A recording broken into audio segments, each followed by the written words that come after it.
Assalamualaikum warahmatullahi wabarakatuh.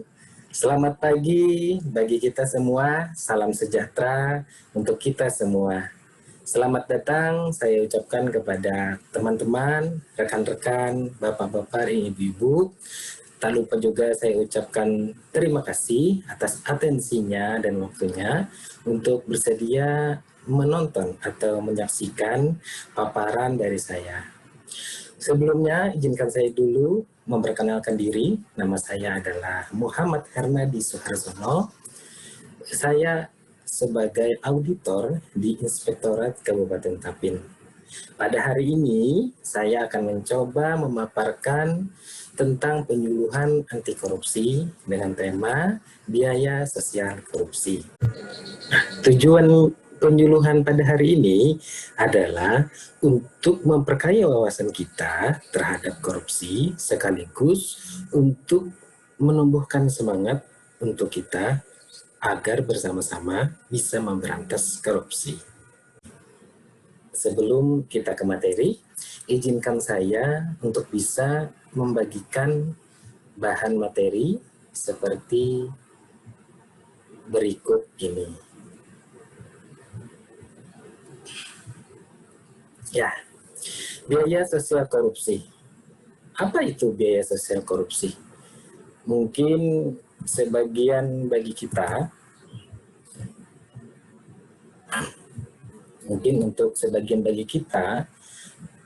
baru mendengar ya, biaya sosial korupsi. Tapi tidak menutup kemungkinan bagi sebagian orang itu sudah biasa dengan biaya sosial korupsi. Nah, bagi orang yang awam seperti kita, mari kita bersama-sama belajar apa sih biaya sosial korupsi itu. Nah, tapi sebelum kita membahas lebih dalam tentang biaya sosial korupsi ini, alangkah baiknya kita rewind dulu atau melihat ke belakang dulu. Apa sih sebenarnya yang menimbulkan munculnya konsep biaya sosial korupsi ini? Apa sih yang melatar belakanginya sehingga biaya sosial korupsi ini muncul? Jadi yang pertama adalah itu dampak korupsi. Dampaknya. Kita ketahui sendiri tindakan korupsi memastikan terjadinya multiplier efek ya bagi setiap sendi perekonomian maupun kesejahteraan masyarakat. Bisa kita ilustrasikan di sini. Di sini ada dana publik yang berupa uang atau apapun yang bisa dikorupsi. Di sini ada perbandingan kejadian tanpa korupsi dan kejadian dengan korupsi. Kita lihat di sini, jika dana publik itu tidak dikorupsi, maka dana tersebut bisa digunakan oleh masyarakat untuk dikonsumtif. Sehingga terjadi perputaran uang yang maksimal di masyarakat dan pola konsumtif itu membantu kepada kesenjangan pendapatan. Ilustrasinya begini. Jika saja si A menggunakan uangnya untuk membeli barang kepada si B, sehingga si B memperoleh pendapatan, dan si B menggunakan lagi uangnya untuk membeli kepada si C menggunakan lagi uang kepada si D, sehingga terjadi perputaran di situ, sehingga terjadi multiplier effect, sehingga kesenjangan pendapatan itu bisa diminimalisir. Bandingkan dengan kejadian dengan korupsi yang hanya dinikmati oleh individual atau golongan, itu tidak terjadi multiplier efeknya atau kecil ya. Karena individual itu mungkin langsung membelikan kepada sesuatu yang besar, seperti kapal pribadi misalnya, hanya bisa dirasakan oleh dirinya sendiri. Sehingga multiplier ekonomi itu relatif kecil. Kesenjangan pendapatan pun akan terjadi karena tidak ada uang berputar. Yang kedua, latar belakang munculnya biaya sosial korupsi ini adalah hukuman finansial kepada para koruptor. Hukuman finansial ini adalah hukuman finansial yang berupa keputusan hakim kepada koruptor ya, yang seberapa besar dia korupsi itulah dia yang kembalikan. Kita ilustrasikan di sini ya, pada kolom ini adalah skala korupsi. Skala korupsi itu kita analogikan di sini adalah buram, kecil, sedang, besar, dan kakap. Di sini ada terpidana. Terpidananya adalah jumlah yang telah menjalani hukuman. Rata-rata kerugian uang negaranya. Di sini rata-rata tuntutan jaksa. Di sini presentasinya, dan di sini adalah rata-rata putusan pengadilan. Nah, dapat kita lihat di sini untuk korupsi yang skalanya buram, bukan kecil ya, buram. Kita lihat rata-rata kerugian negaranya dinyatakan 119.000. Kita lihat tuntutan jaksa 2 juta, dan kita lihat rata-rata keputusan hakim adalah 4 juta. Ini lebih daripada apa yang kerugian negaranya. Dan yang kita lihat perbandingannya, gapnya dengan kelas kakap. Rata-rata kerugian negaranya adalah 48 miliar. Sedangkan tuntutan jaksa cuma 10 triliun. 48 triliun ya. Tuntutan jaksa 10 triliun. Artinya di sini lebih kecil daripada kerugian yang diderita negara. Sedangkan diperparah lagi dengan rata-rata putusan pengadilan yang cuma menjatuhkan kepada 4 triliun. Di sini hanya sebagian kecil, cuma 8,3%. Nah, itulah yang menyebabkan bisa dikatakan adalah koruptor disubsidi. Kenapa? Karena kerugian keuangan negara itu 189,9 triliun, namun putusan finansial hukumnya cuma 21 triliun. Ada selisih 168,64 triliun. Nah, yang selisih ini siapa yang menanggung? Yang ditanggung adalah seluruh rakyat Indonesia, bahkan generasi yang belum lahir.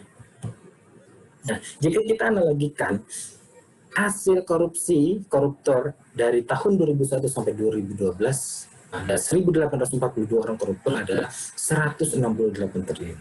Kita bayangkan, jika uang 168 triliun itu bisa kita pakai untuk membangun 195.000 sekolah.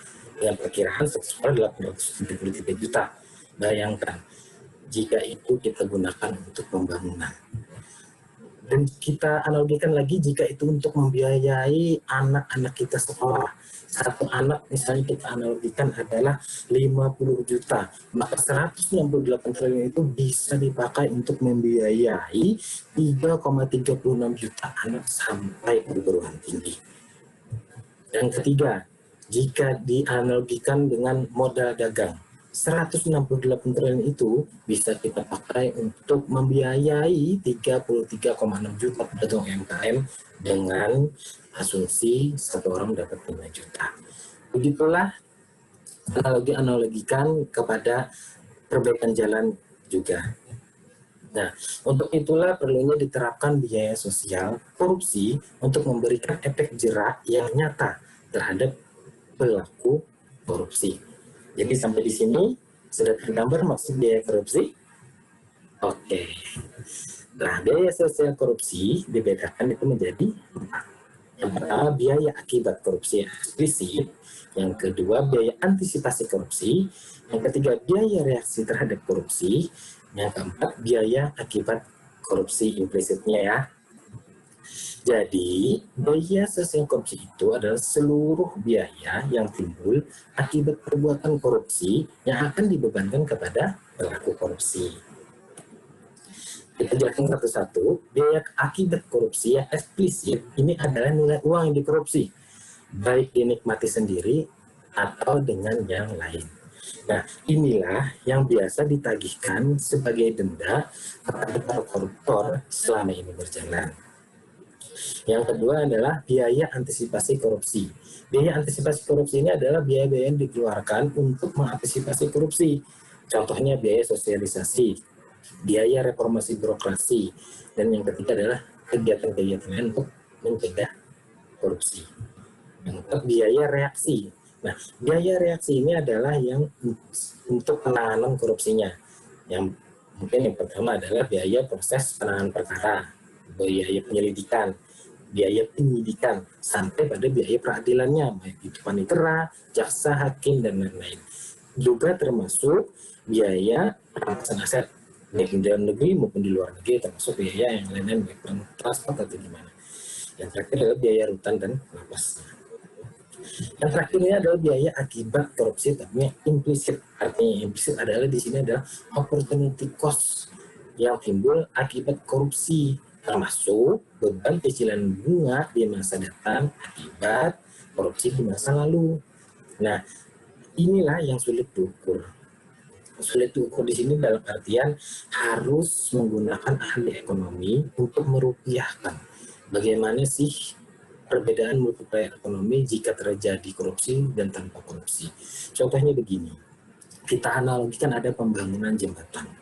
Pembangunan jembatan yang menghubungkan dua pulau, misalnya Pulau Kalimantan Utara dan Kalimantan Selatan. Pembangunan proyek ini sudah selesai dan dananya dikorupsi sehingga menurunkan kualitas bahan. Maka terjadilah misalnya ambruknya jembatan. Nah, ambruknya jembatan ini menimbulkan dampak multiplier ekonomi. Multiplier ekonomi lah yang akan dihitung. Contoh yang pertama, pada segi transportasi. Nah, masyarakat tidak bisa menggunakan jembatan sehingga dia tidak bisa melakukan usahanya. Nah, usaha-usaha ini dia tidak mendapatkan penghasilannya. Nah, penghasilan multiplier efek inilah yang akan dihitung oleh para ahli-ahli ekonomi yang bisa dimasukkan terhadap biaya sosial korupsi. Nah, maka dari itu sudah semestilah koruptor menanggung hukuman yang berat. Kenapa? Karena selama ini denda korupsi yang dikenakan kepada mereka jauh lebih kecil daripada hasil korupsi yang dinikmatinya. Untuk itu, bagaimana jika biaya korupsi diterapkan? Nah, ini hasilnya. Di sini ada tabel perbandingan antara biaya sosial korupsi dengan hukuman finansial kasusnya inkrah ya. Nah, di sini ada hukum finansial inkrah untuk 9 terpidana berjumlah 1.700.000.000. Sedangkan perhitungan biaya sosial korupsi setelah ditambahkan ya, yang pertama tadi yang biaya yang dia korupsi, yang kedua biaya antisipasi korupsinya, yang ketiga itu biaya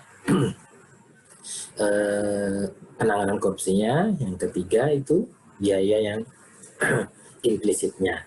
Jadi itu didapat 923 miliar. Nah, terbayangkan bagaimana jauhnya, bagaimana gapnya, bagaimana berkali-kali lipatnya seharusnya hukuman yang diterima oleh para koruptor dibandingkan dengan hukuman yang diterapkan cuma satu unsur hukuman saja. Nah, sampai di sini mungkin materi kita sudah terakhir ya. Nah, sebelum saya tutup, mungkin saya akan izinkan saya membagikan sebuah video inspiratif sebagai berikut.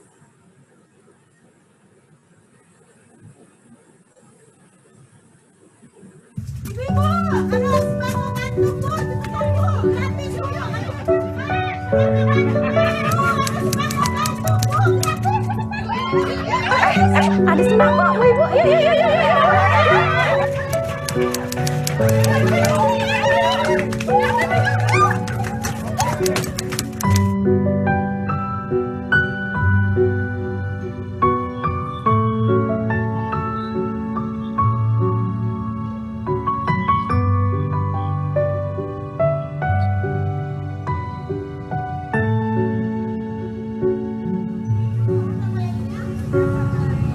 Ibu-ibu, nanti sebelum ambil sembakonya harus cuci tangan dulu ya. Ya, Bu. Terima kasih. Iya.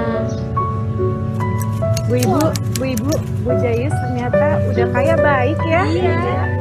Iya ya.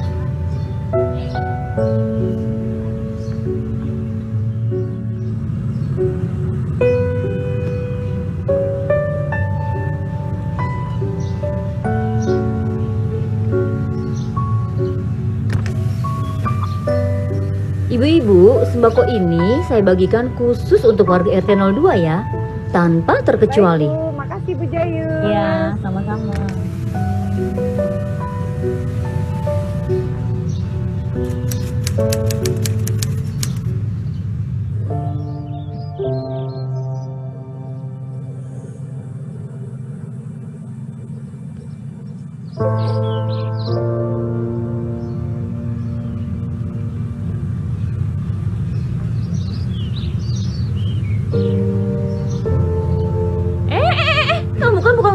sini. Mau nyuri ya kamu? Pergi sana. Dasar.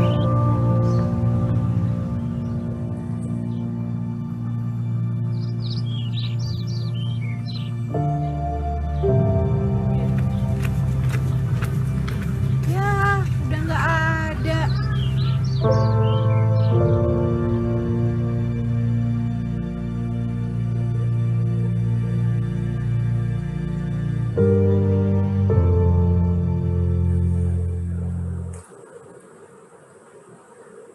Ya, sembakonya udah nggak ada.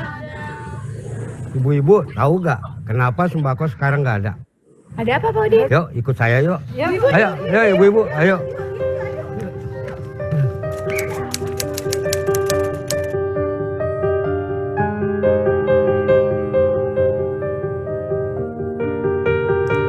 Bu, ada apa ya?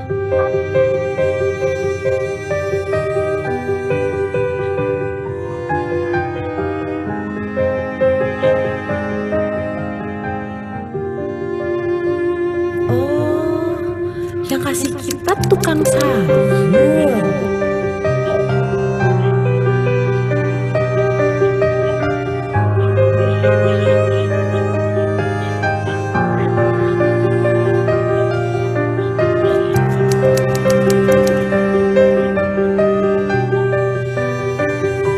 Oh, ternyata tukang sayur yang baik sama kita. Nggak nyangka ya.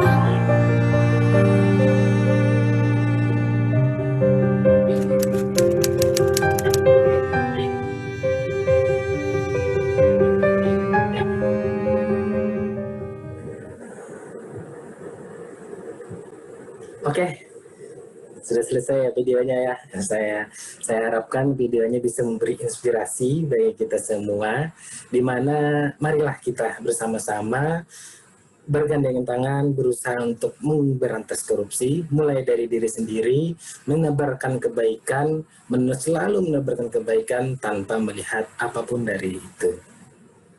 Saya Hernadi, undur diri. Terima kasih atas segala atensi dan perhatiannya. Saya ucapkan wassalamualaikum warahmatullahi wabarakatuh.